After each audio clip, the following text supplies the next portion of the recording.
The New England Patriots may not be playing in Super Bowl 57, but their team owner thinks they're headed in the right direction to get back there. Stick around. You're about to be locked in to the Locked On Patriots podcast. You are Locked On Patriots, your daily New England Patriots podcast. Part of the Locked On Podcast Network, your team every day.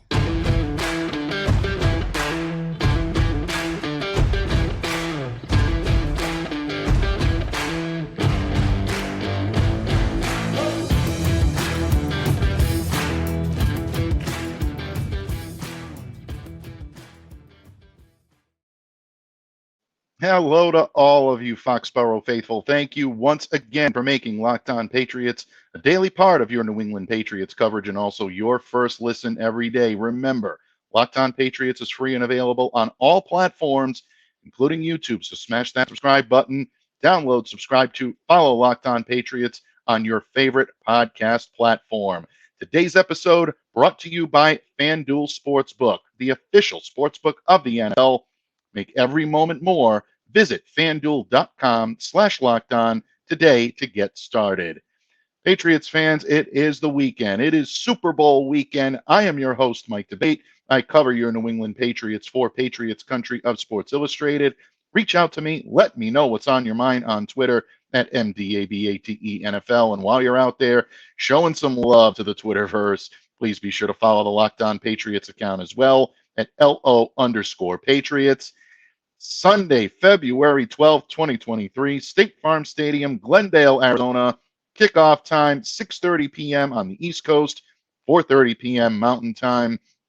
Folks, it is going to be a great game between the Kansas City Chiefs and the Philadelphia Eagles. And I know this is a tough one for Patriots fans. There's no question about it. On the one hand, you have the team that handed you your last Super Bowl loss in Super Bowl 52. We all remember the Philly special illegal formation. Excuse me. Sorry, little tickle of the throat. But we remember that. No question about it. Let's just let that sit. On the other hand, you've got the way too early GOAT dynasty canonization going on. So this is tough to find a rooting interest. I sympathize. I understand. And it really is. But folks, this is still going to be a great game between two great teams, deserving teams. And to help me break it all down today, all the action you're going to see on the field is the legend himself, the legendary Connor Mephisto, Thomas Murphy of E2Gsports.com. And Murph isn't just here to talk X's and O's, folks. We are going to share our favorite Patriots Super Bowl moments to those of you feeling a little nostalgic this weekend. So sit tight. I know that you are going to be a little bittersweet on this weekend, folks, but definitely we can get through it. The Super Bowl is always a lot of fun, and really these two teams played well. They deserve our attention. Congrats to the Chiefs. Congrats to the Eagles. I kid. I make some, jokes at their expense, but this has been a great season. But I know a lot of you are wondering out there what the Patriots need to do to get back to playing on Super Bowl Sunday. That's what we want. We all want to see the New England Patriots out there playing for a Super Bowl. And just like all the other fans out there, the team owner is wondering the same thing. And regardless of the field in which you choose to work, endorsements from the boss, they're always a good thing. That's bar none. And therefore, when Robert Kraft takes the opportunity to praise not only current starting quarterback Mac Jones, but also new offensive coordinator Bill O'Brien, it's bound to raise an eyebrow, and it definitely did on Friday morning. Kraft is in Arizona right now, Super Bowl 57 activities going on. He made the media rounds on Friday morning, and during an appearance on Fox Business, Robert gave a pretty good ringing endorsement for Mac Jones. This came just a couple of days after Rob Gronkowski came out to support Mac, and I'm not going to waste time going through the preliminaries. Here's what Robert Kraft had to say about Mac Jones. Quote, "We're blessed to have a great young quarterback in Mac Jones. I'm a strong believer in him and his development." Now, this is sort of a pseudo advocacy, I guess you could say, for Mac Jones, but this is significant, and this is a big step for Mac Jones. Recently earned the other vote of confidence, like I said yesterday. We talked about it yesterday here on the pod from Rob Gronkowski, but This is big because Mac definitely struggled in 2022, especially after a pretty impressive rookie campaign in 2021. The disconnect that we saw on the field between he and the coaching staff, Mac using some foul language out there, he regressed on a physical basis and basically what you saw on the field, but there was really just the discomfort all around. And New England's made some significant changes to the coaching staff and their personnel for the upcoming season to help mitigate that. Matt Patricia, no longer consigliere, folks. Bill O'Brien, he's in, he's running, he's the new capo regime in New England. And apparently Robert Kraft is very happy about this hire as well. He went on to talk glowingly about Bill O'Brien and the potential relationship that he can form with Mac Jones. And I'll quote again, quote, "I'm very happy that we were able to bring in a new offensive coordinator to help develop our young quarterback, Mac Jones. I think bringing in Bill O'Brien has been a big plus for our franchise, and that was done in full cooperation with Bill Belichick. I'm very excited about our team next year." That's a pretty good thing for the owner to say. And look, Robert Kraft does not mince words, folks. There are times last year heading into the 2022 season where Robert wasn't as optimistic, said, "I hope we do the right things this year. I want to get back to the playoffs. I'm not happy about missing the playoffs the last couple of years and not being able to get a playoff victory." Of course, the Patriots were coming off a playoff appearance, but after their performance against the Bills last January, I don't think anybody really wants to count that game, including Robert Kraft. So you get the frustration. You heard a lot of optimism in his voice. If you haven't checked it out, I would recommend doing so. Robert was always contrite, always very good, and always very eloquent, but very pointed. And again, folks, very optimistic. So that's something to definitely contain your enthusiasm as well. That'll be something I think you'll all enjoy listening to. And look, there were times where Robert was very glowing about Bill O'Brien. He even talked about him earlier in the day at a breakfast in Scottsdale, Arizona.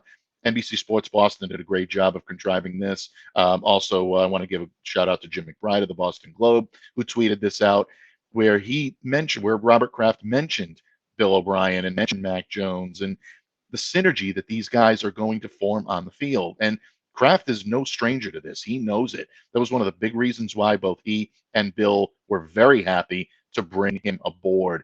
Quoting saying, "I think he, Bill O'Brien, was an excellent choice. He has a learning curve and experience in our system." That's definitely one. But he also knows Mac Jones. He knows how to build a great offense, and I'm excited to see what happens next year. Again, excitement from Robert Kraft, but a lot of trust and a lot of optimism in Bill O'Brien, and also a lot of optimism in Mac Jones as well. So this is something that Robert Kraft sees. He knows. He's no stranger to this. He's not being a blind optimist, folks. Since he purchased the team in 1994, Kraft has overseen the most successful run of any NFL franchise during that span. Patriots made the playoffs 22 times in the Kraft's 28 years as ownership, 19 AFC East titles, including 11 in a row from 2009 to 2019, 10 conference championships, 6 Super Bowl titles. I'm going to say it a little louder, folks. That is the definition of a dynasty. Enough said. But for much of Kraft's run, the Patriots owner's box has been filled with a lot of happiness, for lack of a better term, and that was under the direction of Bill Belichick and Tom Brady. Kraft knows this as well. He's seen the success between coach and quarterback before, and for him to give that kind of warning letter of endorsement to Mac Jones, Bill O'Brien, Bill Belichick, and the offensive coaching staff, especially after all of the sputters we saw in 2022, that leaves me with a great deal of optimism for the remainder of the year. So a lot of things going on in New England right now, a lot of optimism, and hopefully the Patriots can put it all into play. But before we move forward here on Locked On Patriots, we're going to hop in that Belichickian DeLorean and we're going to take a little trip back in time. Because as Murph joins me here, we're going to talk favorite Patriots Super Bowl memories. I know you have yours. We all have ours. Encourage you to make this an interactive pod. Reach out to us both on Twitter at TMurph207 for Murph, at MDABATE NFL for me, at Locked On Patriots at LO_Patriots. If you're watching us on YouTube, drop a comment in the section below. We would love to hear what your favorite Super Bowl memory is for the New England Patriots, because Murph and I have a great list for you. And then we're also going to spend some time in the present, and we're going to give you our thoughts and predictions on Super Bowl 57. All this when this episode of the Locked On Patriots podcast continues. First, folks, today's episode brought to you by Blue Nile. And Valentine's Day is rapidly approaching, which means romance is in the air more than usual.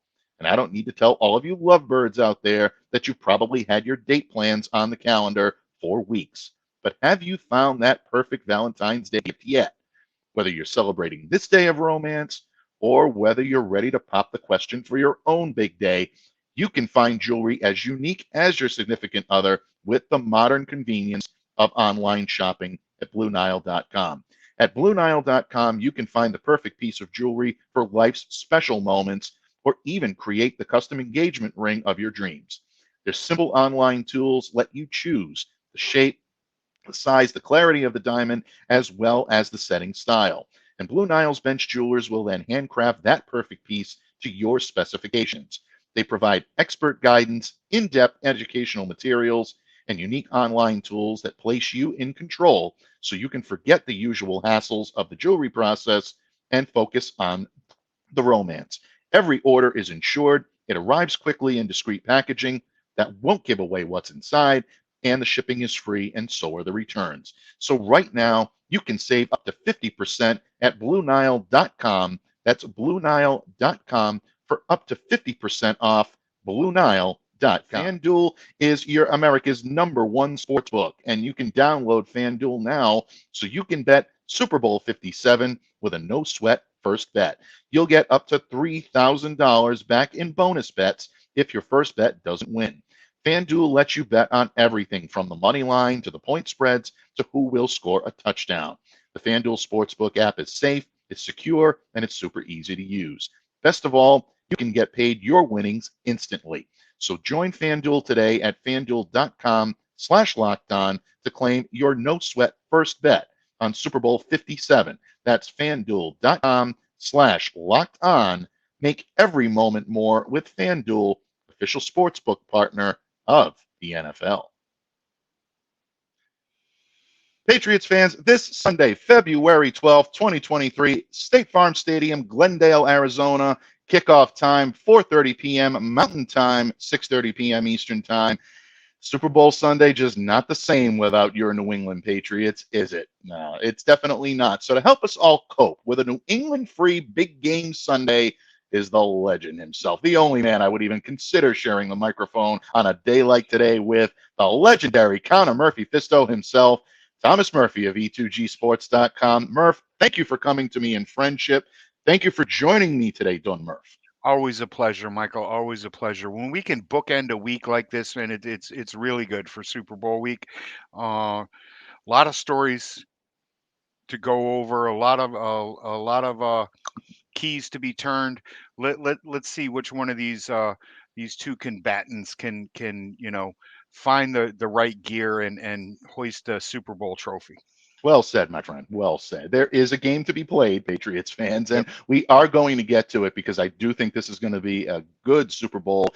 Two very, very good teams are going to be doing battle on the field this Sunday, and Murph and I are going to have analysis, and we are going to break it all down for you in just a moment. But this needs a little New England flavor, Murph. That just does. New England Patriots and Super Bowl Sunday have been really synonymous for the past 2 decades. And in the Brady Belichick era, you go to 9 of them, you win 6. That says something about the way that you're able to do business in Foxborough. But it's been a little longer than a hot minute since the Patriots have been in the Super Bowl. Obviously, their last visit, successful one, Super Bowl 53, beating the Los Angeles Rams. Super Bowl 52, their last loss against the Eagles, who are going to be in this game, the Kansas City Chiefs coming up on Sunday. But Murph, it got me thinking. It got me all in the feels, as the kids would say today. I really started to think about my favorite Patriots Super Bowl moments. And Oh, you sure. and I go back to the beginning. We really do. Yeah. We go back to 85 and the Bears, and Yeah. that was Yep. not a good day. Oh And my then you God. got the Packers and Parcells packing up, leaving town. He had his bags packed on the sidelines. I think he was making reservations while he was on the thing. There's a Yep. lot of stuff going on. But then Tom Brady and Bill Belichick come along, and everything just changes. So, when you think of Super Bowl memories, because I have a couple that I definitely Yep. want to share, but I want to give you the floor. You are the guest here on Locked On Patriots today. What are some of your favorite Patriots Super Bowl memories as we look back on Super Bowl Sunday? Well, I came up with the top five, and if you asked me this on Tuesday, I'd probably come up with a different top five. That's how great it is. It's been to be a Patriots fan over the past 20 years. But an honorable mention is the Patriots come out as a team in Super Bowl 36. Mm, Um, a lot of teams have done this since then, and well, most teams before that, it was individuals being introduced, and it really brought the team concept to to the Super Bowl and what it takes, and it took away the individualism of the Patriots or any team going into this game, and but that was fantastic. So that's my honorable mention. The Patriots come out as a team in Super Bowl 36. My number five, we don't have to go back too far, and it's the Hightower sack and forced fumble on Matt Ryan, Super Bowl 51. The Pats, we all know, had almost gotten run off the field in that game. Well, with 8:30, they were down 28-12 with 8:31 left in the game, and Hightower broke off that left edge and forced mm, Matt Ryan to fumble. wow. Alan Branch fell on it, and the rest is history. Number four, Ty Law's pick six in Super Bowl 36. Still, one of my favorite all-time memories is Ty Law sprinting down the freaking sidelines with that ball. Number three is Edelman's third and 14 conversion in Super Bowl 49. Down Mm, by 10 in the fourth quarter. The Pats were running out of time, faced a third and 14 with just under 11 minutes left in the game. If the Patriots ended up having to punt in that situation, the game was probably over, and then Edelman came through with one of the toughest catches in Super Bowl history, right over the middle. Tommy hit him right over the middle, and then Cam mm, Chancellor hit him right in the chops. We all remember it. Edelman went down, spun around and got another 20 yards, but it was called back because his knee just touched just a little bit. So that's my number three. My number mm, two, we'll go back to Donta Hightower at Super Bowl 49, and it was his stop of Marshawn Lynch at the 1 yard line.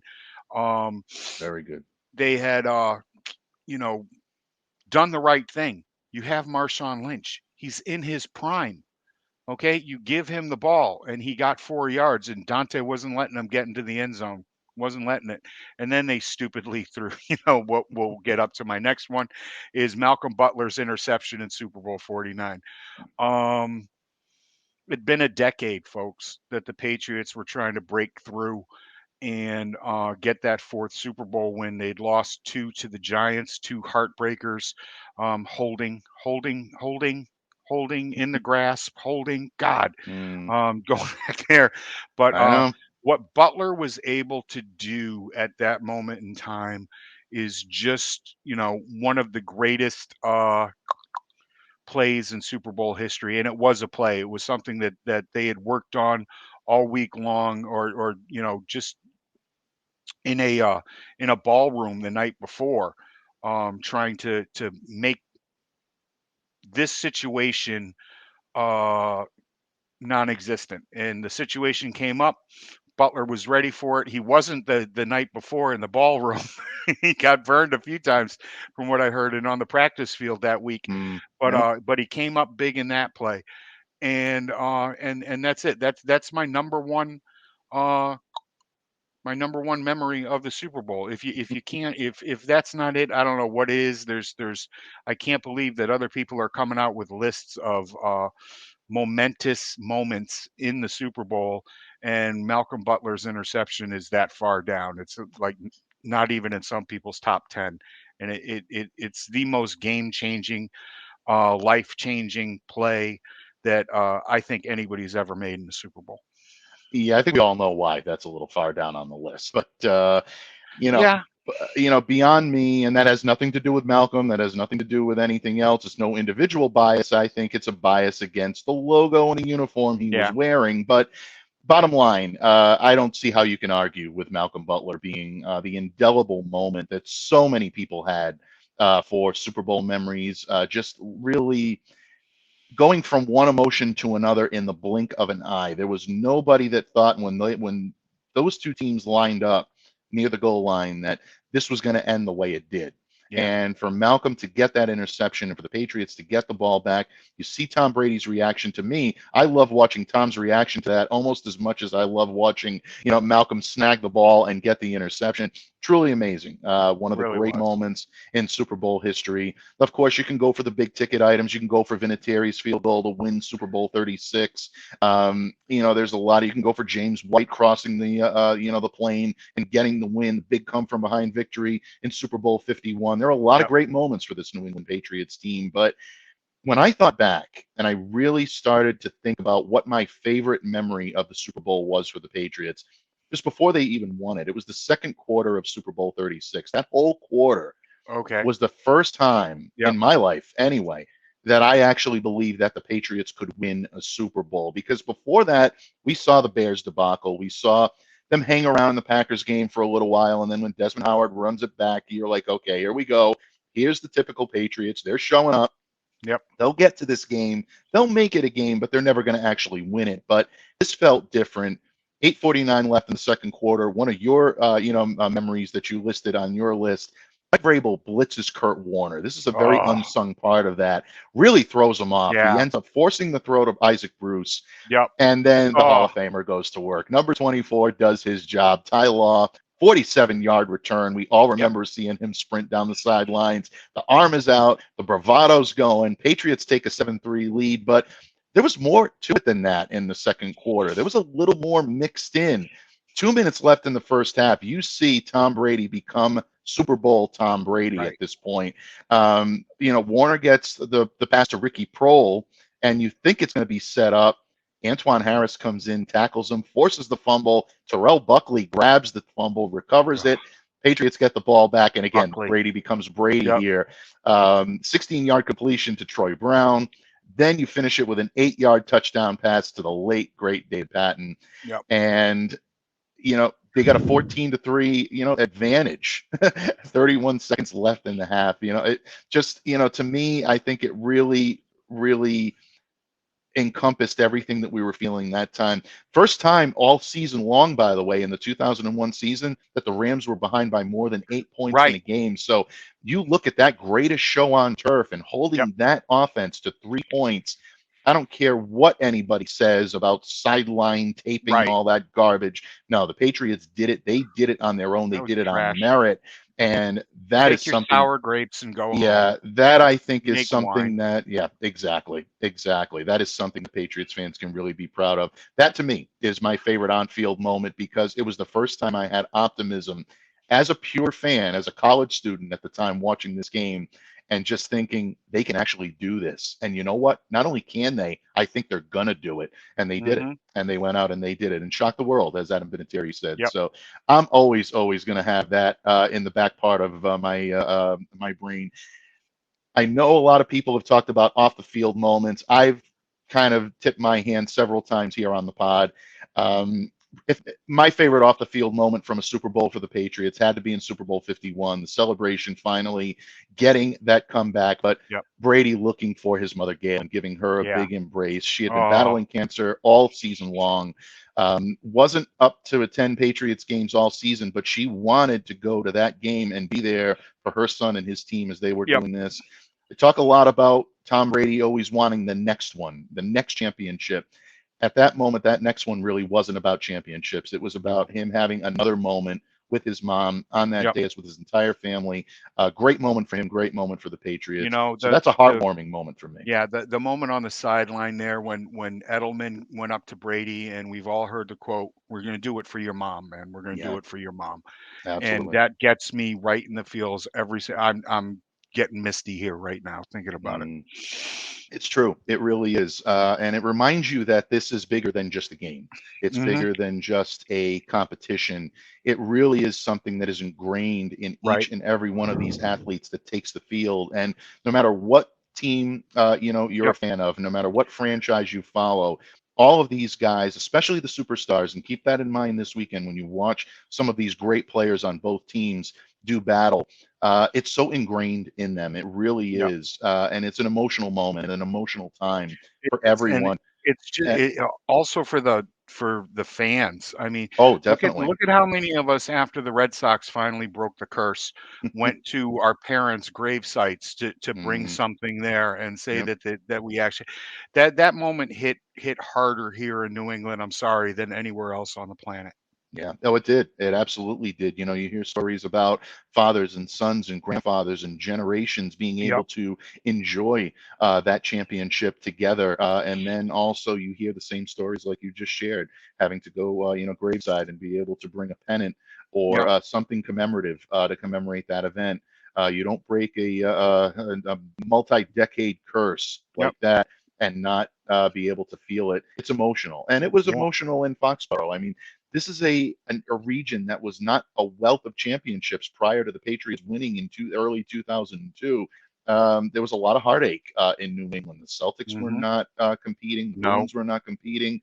The Sox were kind of getting it Yeah, handed to them by the Yankees, and so this was the precursor to Boston really becoming it the is. epicenter for championship It sports did. when it comes to the last few decades. So really, it turned the tide, and it was amazing. And still to me, some of my favorite Yeah, memories it when they turned won that. it turned Boston into title town. It turned New It did, England into, truly did. into something special here, and it all Hmm. started there. Yeah, it really did. Well, folks, it has been nice going down memory lane. We would love to keep this completely Patriot centric, but there is a game to be played on Sunday, and Murph and I have done our due diligence. Murph has got some monster keys cut, and we're going to cut those and turn those in just a moment when this episode of the Locked On Patriots podcast continues. But first, folks, it's that time of year where your pocket might be getting a little bit lighter. And no, I'm not talking about losing it on some Super Bowl squares or bets. I'm talking about tax time. That's right. But don't fret because you can go to TurboTax and don't do your taxes. Now, that's right. I'll repeat that. Don't do your taxes. Meet with an expert who'll do them for you. TurboTax experts can relieve you from the stress of taxes and file for you so you can do not taxes. Show your eyes things that are not taxes. Unpack a moving box of not taxes. Take not taxes, sing it a lullaby, and put it to bed. Imagine that, folks. With TurboTax, an expert will do your taxes from start to finish, ensuring your taxes are done right and they're guaranteed. So you can relax, feel free, and feel good to be done with your taxes. I guarantee you, you'll feel good about that, folks. So come to TurboTax and don't do your taxes. Visit TurboTax.com to learn more. Intuit TurboTax. Full service products only. Video meeting while expert does your taxes required. See guarantee details at turbotax.com/guarantees. Patriots fans, the legendary Thomas Murphy joins me here today to close the week in style. It's Super Bowl week, getting you ready for this Sunday, February 12th, State Farm Stadium, Glendale, Arizona. 6:30 p.m. kickoff here on the East Coast, 4:30 p.m. Mountain Time. The Kansas City Chiefs and the Philadelphia Eagles. And Murph, still feels weird not saying New England Patriots. It's been a couple of Super Bowls now, so Yep. it's not like it's just one removed. But Nope. we talked a lot about our favorite Patriots memories and really getting back to basics. And hopefully the Patriots still have some memories left in there to create within the next few years, hopefully within our lifetimes. But you get to this game, and there were some good teams this year in the NFL. I think a lot of parity. I think a lot more uncertainty this year than we've seen in a Yeah. lot of recent years about who was the front runner, who was the Yep. juggernaut. We heard all year long, oh, this could be the Cowboys, this could be early on, this could be the Bucks, and Tom Brady's going to make one more run. The Philadelphia Eagles were a pretty good constant all throughout the season, Yep. but preseason, you didn't hear an awful lot of Super Bowl buzz surrounding them. On the AFC side, Cincinnati, obviously the defending AFC champions, they were right there for the taking at the end. Yep. Everybody hyping the Buffalo Bills, myself included. I thought they were on their way to a Super Bowl bid. Kansas City Chiefs, a lot of people thought they were done when Tyreek Hill left, yet they're going to be playing in this game. So when you look at this game for the Chiefs, for the Eagles, you got some monster keys to turn, my friend. Yeah. Please go ahead and let us know what those keys are. Turn them, and what are your predictions for this weekend? Yeah, we're going to start off with the Eagles this year. I don't want to hear about easy paths. I really don't. I'm tired of this. If you look at both of these teams' schedules, they weren't filled with a lot of juggernaut type games. Kansas City had a couple really good games, and when you're talking about the Eagles and playing in the NFC East, it's never easy. Okay, it's truly never easy. The Eagles need to come out in this game and pass to set up the run. Okay, the Kansas City's had a lot of trouble this year defending the run on early down, defending the pass on early downs, in rushing situations. But I want to see the Eagles keep that box empty and sling it early, and then get behind Miles Sanders and Boston Scott and let them run out the clock at the end of the game. On defense, they need to get after Patty Mahomes and get him to the turf. There's just nothing else to be said. Pin your ears back and keep the backside. Pin your ears back from one side and then the other. Keep the backside at home when Patty tries to escape. The other key for them is to hit Kelsey early and often and watch him fold. Okay, just watch him fold. Do not chase the guys that are running past you down the sidelines when you see somebody break off and you start to, I got to go double. No, stay with Kelsey.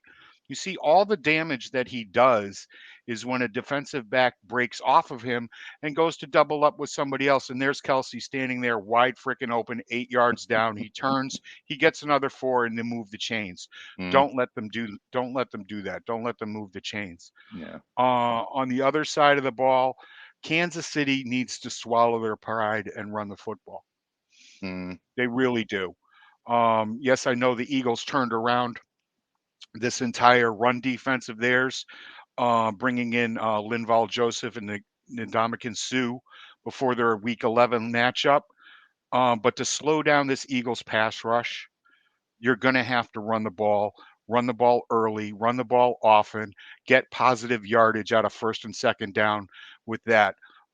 Keep Hassan Reddick, Javon Hargrove, and Josh Sweet on their heels.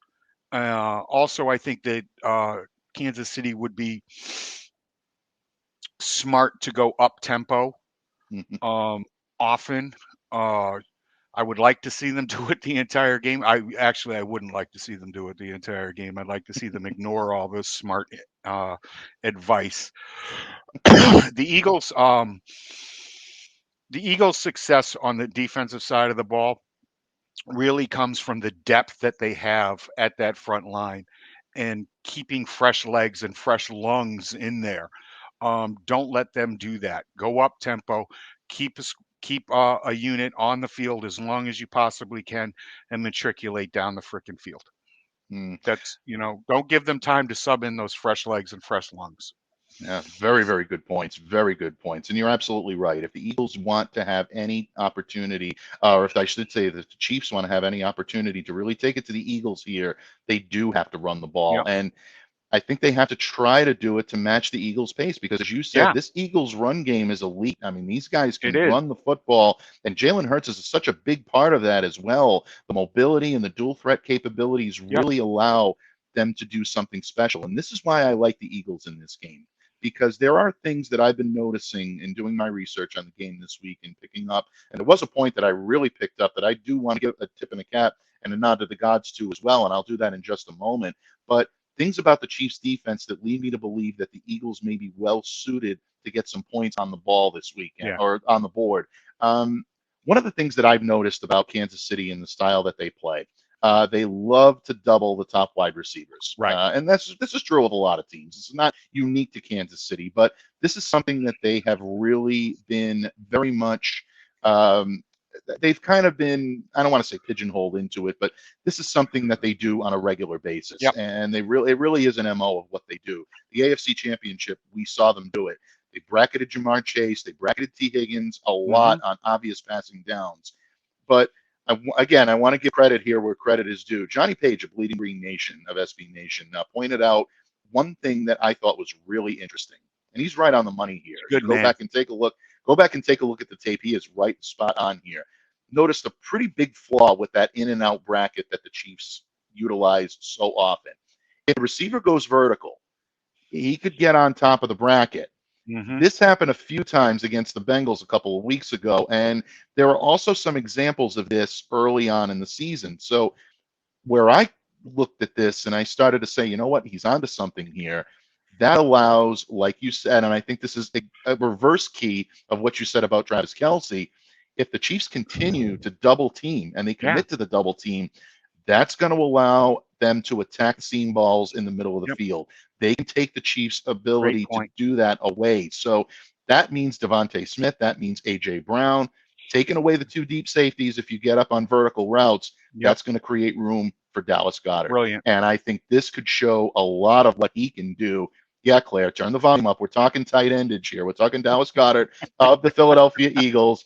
I think he can use that. I really expect, that the Chiefs are going to try to counter this. They're going to put Justin Reed on him.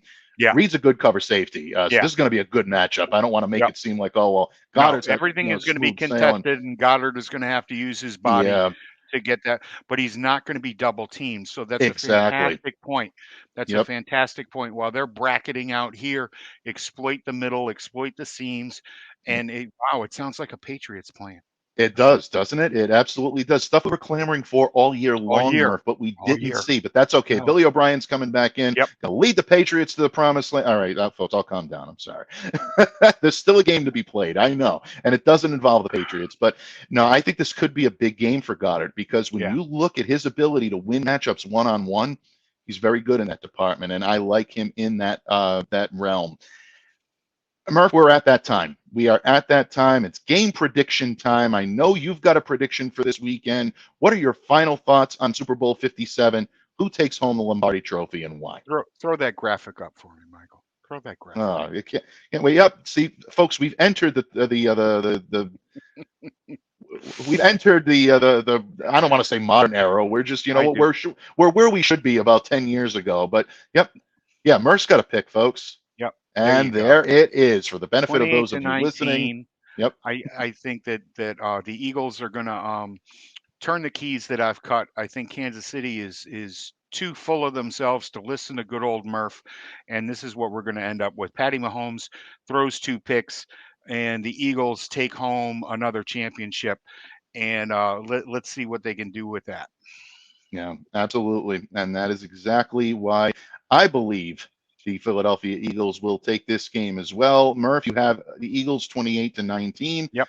Mike's pick is the Eagles 36-31. And look, the Eagles have an elite run game, as I've said before. The easiest way to score points in this game is going to be to run the ball, whether you're the Chiefs or whether you're the Eagles. Murph said it. I concur. I think that's the way they're going to do it. And if the Chiefs continue to play a lot of those 2 high shells that they're really known for, the Eagles should feel really good about running the ball. As long as they can keep Chris Jones from having a big impact in this game, this is a game on paper that I think they win. That's why I want them to come out and throw the ball, use Dallas Goedert, use the guys out of the backfield, throw the ball, keep that box light, and then they'll be able to run the ball with some authority because they're so worried about, them running up the score. Right. No question about it. And I do think both of these teams get their points, which is why I've got such a high final score. Patrick Mahomes game just looks too more good. entertaining than me. Let's hope so. Let's hope it's going to be an entertaining day. Rihanna got the halftime show. It's going to be a lot of fun, folks. You're going to love it. Patrick Mahomes just too good to be kept off the ball, but off the board. But I do like the Eagles defense. I think they're going to make a couple of key stops, like Murph said. Keep him on the ground, get him on the turf. And if that's the case, you keep the Chiefs offense off the field long enough for that Eagles run game and for Jalen Hurts to do his thing. That's why I like the Eagles in this one, 36-31. But folks, we'd love to hear your game predictions. We want to know what you predict. We want to know how badly you'd like to see either the Chiefs win or the Eagles win or vice versa. The Chiefs lose or the Eagles lose. Let us know what you think in the comments section on YouTube or reach out to us on at Twitter at LO_Patriots and let us know your game predictions and your thoughts on Super Bowl 57. Murph, what can I say? It's been great going down memory lane. It's been an honor to break down each and every game with you this season.